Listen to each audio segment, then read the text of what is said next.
Sometimes when disaster's at work, it's hard to hear and sort out information.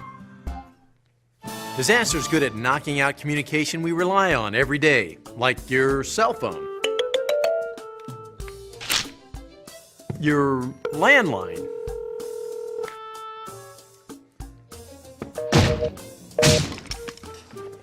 your laptop. You wouldn't. Even your television. But during a disaster of any kind, information is critical in keeping you and your family safe. So, be sure to have your communication plan before disaster visits. Have an emergency supply kit and know where it is.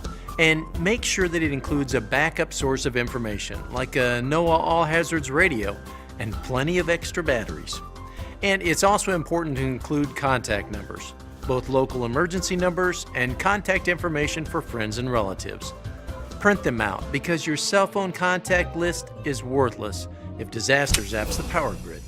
And be prepared to gather information all the way through the disaster event.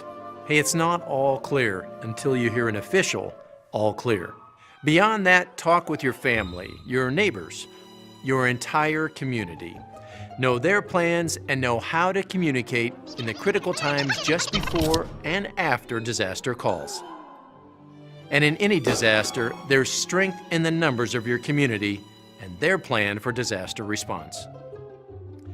When disaster visits, there can be a lot of noise, including the chatter of misinformation.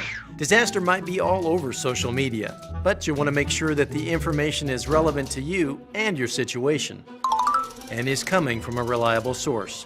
Don't let disaster leave you in the dark or out of the information loop. Make an emergency kit and have a plan before disaster visits, and be prepared to stay informed. Information and communication are the keys to keep disaster from getting the last word.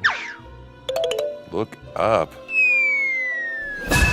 Go to preparemetrokc.org for more information.